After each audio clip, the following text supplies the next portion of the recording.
গুলিবিদ্ধ হয়ে মৃত্যুবরণ করেছেন জুলাই যোদ্ধা ইনকিলাব মঞ্চের মুখপাত্র শরীফ ওসমান হাদী।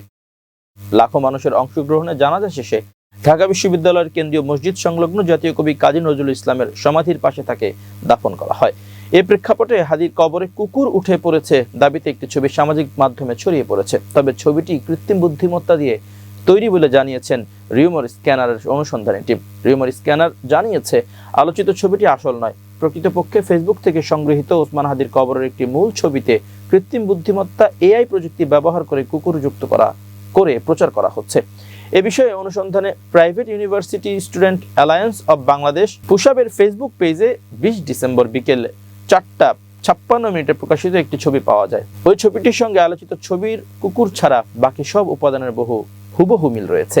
কুকুর যুক্ত করা সংস্করণটি সম্ভাব্য প্রথম প্রকাশিত হয় ২০ ডিসেম্বর দিবাগত রাত ১২টা ১৩ অর্থাৎ কুকুর ছাড়া মূল ছবিটি কুকুর সহ ছবিটির আগেই ফেসবুকে বিদ্যমান ছিল। বর্তমানে উন্নত এআই মডেল ব্যবহার করে অত্যন্ত নিখুঁতভাবে যে কোনো আসল ছবি সম্পাদনা করা সম্ভব।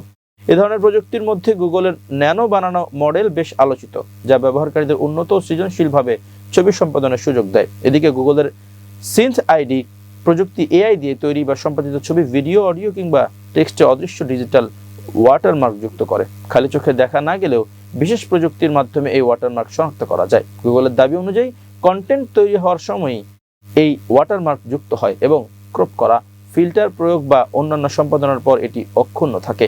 কোনো ছবি গুগলের এআই দিয়ে তৈরি বা সম্পাদিত কিনা যাচাই করতে জেমিনিতে ছবি আপলোড করে সিন্থ আইডি ওয়াটারমার্ক আছে কিনা পরীক্ষা করা যায়। আলোচিত ছবিটি জেমিনিতে পরীক্ষা করে দেখা হলে জেমিনি জানায় ছবিটি গুগলের এআই প্রযুক্তি ব্যবহার করে তৈরি বা সম্পাদিত। সুতরাং ওসমান হাদীর কবরে কুকুর উঠে পড়েছে দাবিতে প্রচারিত ছবিটি এআই দিয়ে সম্পাদিত।